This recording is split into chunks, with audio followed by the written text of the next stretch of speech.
Hello everyone and welcome back to another Pokemon Talk video. Recently, or not so recently, Birdkeeper Toby did a video talking about what it would be like if he ran an evil team. Now, together with the help of my friends, we have come up with what it would be like if we ran an evil team, if we were an evil team. So, in maybe these videos, I don't know if it will take more than one video to get it covered, but in these videos, we will be talking what it would be like if we ran an evil team. Now, we are encountered about 8 or so times during the story, so let's, I'm just going to go down. I have a little book here where I wrote down all the stuff, so I'm going to quickly read that, blah, blah, blah, blah, blah, blah, blah, blah. Basically, starting off, actually, let me pick this back up, so I can read it. Basically, we had a bunch of names that we decided to come up with, and it was consecutive until we actually came up with a good one in the end. So, these were the names. We had Team Shade, Team Necro, and the reason for that is because of the plot, which I will get to in a minute. Team Emblem, because of Fire Emblem, because my friend Callum hates Fire Emblem. Team Whip, I forgot why we called it that. Team Fidget, that was one of Cameron's ideas, I believe. It was just for a joke. Team Slice. Team Knuckle. Team Apple, because Cameron was eating an apple. Team Nova, because of, I will explain that in a minute, actually. Team Roast. Team Rotten. We kind of did that as a joke and kind of didn't because we're a fan of the We Are Number One meme. We kind of did that as a joke and not, but I kept that name because it sounded good. Team Star, Team Smoke, again, another joke. But the final name ended up being Team Demon, and the reason for that is because of the overall plot and idea I had for this story. So, now we're going to get on to, basically, what kind of Pokemon the Grunts will have. I do not have a design for the Grunts, I might give you one in the future, but these are the Pokemon that the Grunts use, so, and I will explain why that is. Passimian, I don't know, we were just talking about how it would be cool if an evil team had Passimian on it. Houndour, the Houndour line, because Houndour and Houndoom are demon dogs, as we all know. Kadabra, because of a Pokemon Cameron has on his team. We wanted most pre-evolutions. I put Fluffy on here because one of us has an Ampharos, but Sam also came with an interesting point saying that they use sheep as sacrifices, and it was cool. Gabite because it looks scary. Matang because it also looks scary. Poniard to represent a demon scythe, and Duskull to, again, represent a demon. There might be more, but those are the essential ones for the Grunts to own. So, also, as I explain the Grunts, or the admins rather, I will explain the design of the costume for them, because they all wear costumes of certain Pokemon, which were decided by those. So I will tell you straight up now that the Grunts, have costumes of Behem, and the female Grunts have costumes of Elgyem. You might not know who Elgyem or Behem are, but they are Gen 5 Pokemon who look kind of like bishops, basically. So now we're just going to get on to the encounters of the Team Demon Grunts. So I'm reading this off of a paper, alright, so you can hear it. The first time you encounter Team Demon is in Howell City. Oh, one more thing. This whole story I'm talking about takes place in Alola, because Alola is our favourite region, and the evil plot has something to do with a Pokemon in Alola. So, yeah, we're in Alola region. So first time you encounter Team Demon is in Howell City. You encounter 2 of their Grunts discussing an occurrence in the Howell Mall. You decide to investigate. When you arrive, the mall is infested with Team Demon Grunts. You battle them and find a few admins ransacking Antiques of the Ages, which is the shop where, if you didn't get it, is the shop with, like, all of the different legendary Pokemon orbs, as well as the place where you can get Magearna.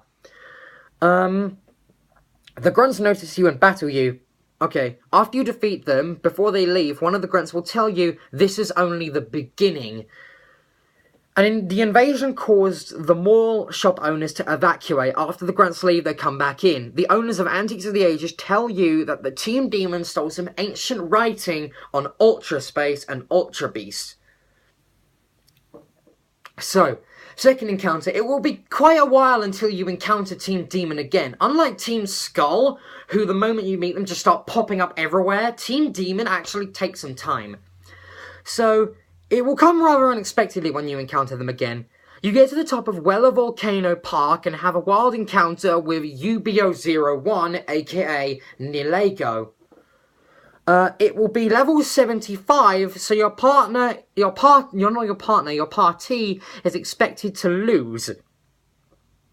Because at this point, I don't know what level they would be, but they'd be somewhere in like the 20s to 30s or something.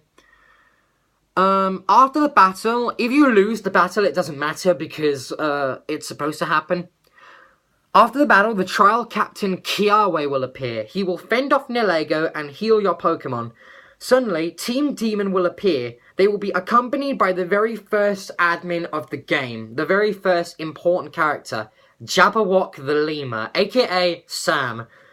He will introduce himself and then will proceed to capture Nilego with a Beast Ball. But it's a weird type of Beast Ball, and instead of blue and yellow, it's purple and red. So Sam catches Nilego in one go. And he takes Nilego and he and the grunts leave. And that was the second encounter. You don't battle anyone yet, but you do actually get to meet Jabberwock the Lemur. So, the third time you encounter Team Demon, it will be in Diglett Cavern. You will find the grunts littered around the cave, and at the end of the cave maze, you will find Sam and another admin, Porcelain Man, aka Cameron. They will notice you and become frustrated that you have tried to interfere. Cameron will then show off the Pokeball Sam used earlier, as well as this weird key thing. He will explain that the Pokeball Sam used is a modified version of the Beast Ball called the Master Beast Ball, and it's basically a combination between the Ultra Beast Ball and the Master Ball. It's sort of like you throw it and it catches an Ultra Beast in one go, but it only works on Ultra Beast because it's their own Pokeball, basically. Another name for it is the Demon Ball, but that's what its actual proper name is. So, as he makes his escape, Cameron will tell Sam to stop you from ruining their plans. We'll get to the key in a minute. Then the first battle against Sam begins. He will use 3 Pokemon, which were all decided by him. Zweilous, a Dark Dragon type, Larvesta, a Bug and Fire type, and Ghastly, a Poison and Ghost type. But you defeat him, and he becomes angry, which is odd, because it's very hard to anger Jabberwock the Lemur, trust me. You overheard Cameron tell Sam that he was going to the cemetery. So you go up to, in the fourth encounter, go up to Memorial Hill, and he's holding the key up into the sky, and there's a strange crystal in the key. And basically what happens is an ultra wormhole appears on top of the cemetery, basically. He holds it up to the sun or the moon, and the light reflecting from it opens up an ultra wormhole. In the sun version, Buzzwole will emerge from the wormhole, and in moon, Nilego will. So, or not Nilego, Pheromosa, sorry. Either way, Cameron will catch it with the Ultra Beast Ball. And then he gets frustrated that Sam failed to stop you, but he is happy that he was able to buy him time to capture UBO2.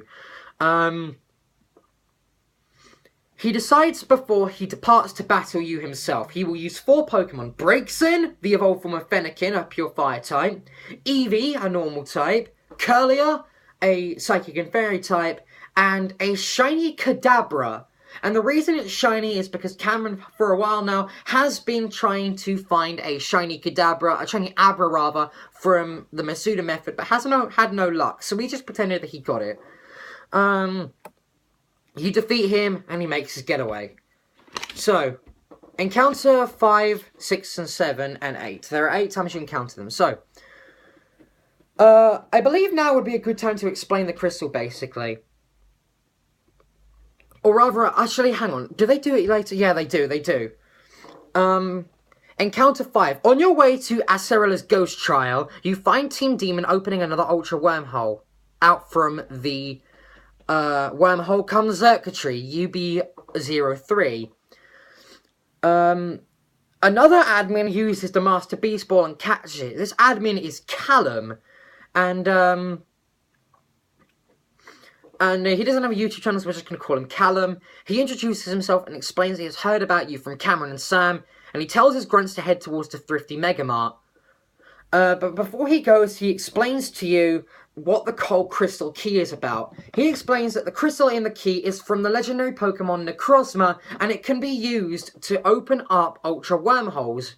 And the reason that it's designed to look like a key is because it's the key to unlimited power, as I describe it basically later on. So we're going to stop there for the moment. We'll continue this in the next video. But before we go on, I think it's a good time to explain basically the costume designs for Cameron, Sam, and Callum. And these were also chosen. So Callum has a costume of Sceptile, because Sceptile is his favourite Pokemon. Cameron chose Mew. I know that sounds weird, imagining Porcelain Man in a Mew costume, but Mew is one of his favourite Pokemon, and it's also a really good legendary. It also, like, is relevant to the post-game, which I will discuss in the next video. And Sam's is Volcarona, because he does have one on his team, and it's one of his favourite Pokemon. But yeah, basically, and yeah, that's, sorry, I can't talk properly, but yeah, I hope to see you in the next video, and where I talk about the rest of the story. We have 3 more encounters with Team Demon before the post-game, and I will see you then. So thank you all for watching, and I will see you later.